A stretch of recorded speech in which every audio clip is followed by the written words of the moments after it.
இயேசுவில் என் அன்பு சகோதர சகோதரிகளே, ஆண்டவர் நாமத்திற்கு சோத்திரம். தினம் ஒரு ஜெப வழியாக பேசிக்கொண்டிருப்பது உங்கள் அன்பு சகோதரன் பிரபு.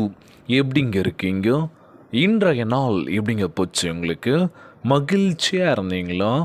எப்போவுமே சந்தோஷமாக இருங்க. ஆமீன். அன்பு சகோதர சகோதரிகளே, இன்றைக்கு பரலோக ஞானத்தை கேளுங்கள். தேவனுடைய வாக்கு தத்தம் அப்பொழுது நிலைத்திருக்கின்றது. அவர் கேட்கின்ற யாவருக்கும் ஞானத்தை கொடுக்கின்றார். அவருடைய வாயிலிருந்து வருகின்ற ஒவ்வொரு வார்த்தையின்படியும் நீங்கள் வாழ்வீர்களாக. இன்றைய நாளில் நம் ஆண்டவராகிய இயேசு கிறிஸ்து கேளுங்கள் உங்களுக்கு கொடுக்கப்படும் சொல்லியிருக்காங்க. இன்றைய நாளில் நல்ல ஞானத்தை கொடுக்க போகின்றார். கேளுங்க. ஞானமுள்ள மனிதர்களை பார்க்குறதுன்றது கொஞ்சம் சிரமமாக போயிடுச்சுல்ல. இன்றைக்கி எல்லாருமே நல்லா படிச்சிருக்கோம், நல்ல நிலைமையில் இருக்கும். ஆனால் அவங்களுடைய குணாதிசயங்கள் பார்க்கும்போது இவங்களாம் படித்தவங்களாடா என்னடா அப்படின்ற மாதிரி இருக்கும்ல. எத்தனை பேரோட வாழ்க்கையில் நம்ம கடந்து வந்திருப்போம்ல இந்த மாதிரி ஆட்கள்லாம். என்னடா படித்தவங்களாம் இருக்காங்க இப்படி பண்ணுறாங்களே அப்படின்ற மாதிரி தோணும்ல. இன்றைக்கி படித்தவனை விட படிக்காதவனுடைய குணாதிசயங்கள் வேறு மாதிரி இருக்கும்ல. அட இவங்களாம் படிச்சிருந்தா இவங்க வேறு நல்ல நிலமையில் இருந்திருக்கலாம்ல. சூழ்நிலை என்னன்னு தெரியல. எண்ணங்கள் வேறு வேறாக இருக்குல்ல.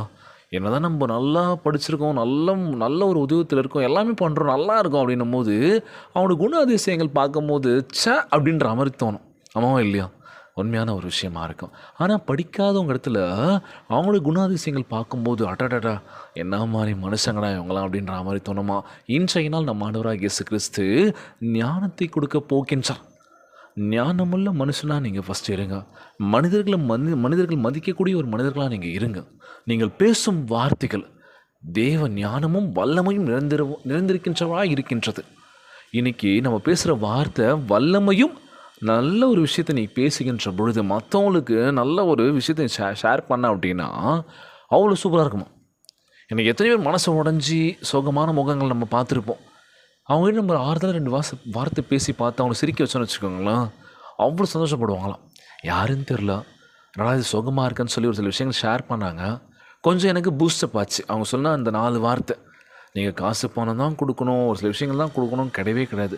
4 வார்த்தை நல்ல விதமாக பேசினாலே போதும், அவங்க சூப்பராக நல்ல ஒரு தெளிவான ஒரு மனநிலைக்கு வந்துடுவாங்க. இன்றைக்கி பேசுகிறதுக்கு யாரும் இல்லை.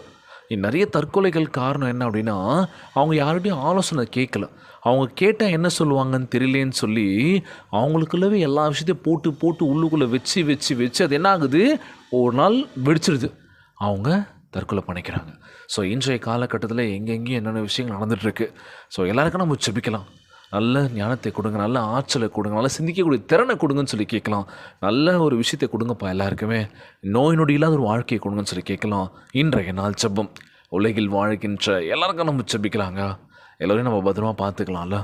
உறவுகள் ஒவ்வொன்றும் நம்ம இறுக்கமாக இருக்கணும் அப்படின்னு நினைப்போம். ஆனால் அங்கங்கே செதறி இருக்குல்ல. ஸோ செதறர்களெல்லாம் ஒன்று சேர்க்கணும் அப்படின்னா அது ஒரு கலையாக தெரியும் நமக்கு. நிச்சயமாய் ஒன்றிணைந்து வாழ்கின்ற பொழுது, கூட்டு குடும்பமாக இருக்கின்ற பொழுது அவ்வளோ சந்தோஷமாக இருந்துச்சு ஒரு காலகட்டத்தில். ஆனால் இன்றைக்கி ஒவ்வொரு திசையில் ஒவ்வொருத்தரும் ஒவ்வொரு மூலையில் இருக்கும்ல. ஸோ மூலையில் இருந்தாலும் அம்மா அப்பாவுக்கு கால் பண்ணி பேசுங்க, சந்தோஷத்தை வெளிப்படுத்துங்க. சோகம் மட்டும் வாழ்க்கையில், சோகத்தை விட நிறைய அழகான விஷயங்கள்லாம் வெளியில் இருக்குது. அதை தேடி போங்க, தேடி பிடிச்சிக்கோங்க அப்படின்னு சொல்லுவேன். இன்றைய நாள் ஜெபத்திற்குள்ளாக பயணிப்போமா. எங்களை மிகவும் அதிகமாய் நேசிக்கின்ற அன்புள்ள ஆண்டவராகிய இயேசுவே, இன்றைய நாள் வாக்குறுதி வசனத்திற்காக நன்றி ராஜா. அன்புள்ள ஆண்டவரே, உம்முடைய கிருபைக்காக உம்மை சோத்தரிக்கின்றனப்பா. எங்களுக்காக சிலுவையில் மரித்ததற்காக, இயேசுவை அனுப்பியதற்காக உமக்கு நன்றி செலுத்துகிறேன் ஆண்டவரே. உம்முடைய அன்பினால் எங்களை உம் பிள்ளை என அழைப்பதற்காக உமக்கு நன்றி ஆண்டவரே. எங்கள் உள்ளத்தை பரிசுத்த ஆவியினாலும் தெய்வீக அன்பினாலும் நிரப்பியறல வேண்டும் என்று கேட்குறேன்ப்பா. கிறிஸ்து எங்களுக்கு நல்ல ஆசீர்வாதத்தை கொடுத்திருந்ததற்காக நன்றிப்பா. எங்கள் வாழ்வில் எவ்வளோ இக்கட்டுக்கள், எவ்வளோ விஷயங்கள், சங்கடமான விஷயங்கள் நடந்துச்சு ஆண்டவரே. நீர் அதில் எங்களை மீட்டெடுத்து நல்ல ஒரு விஷயத்தை கொடுப்பீரை நம்புகிறேன் ஏசப்பா. வாழ்க்கையில் இன்பம் துன்பங்கள் வெவ்வேறாக வந்தாலும் சரி, அதெல்லாம் நாங்கள் நிதானமாக யோசித்து சிந்தித்து செயல்பட வேண்டும் என்று நல்ல ஞானத்தை கொடுக்க வேண்டும் என்று கேட்குறேன் ஏசப்பா. உம் அன்பு எங்களை பலப்படுத்துவதாக, எங்களை பத்திரமாய் பாதுகாத்து கொள்வீராக.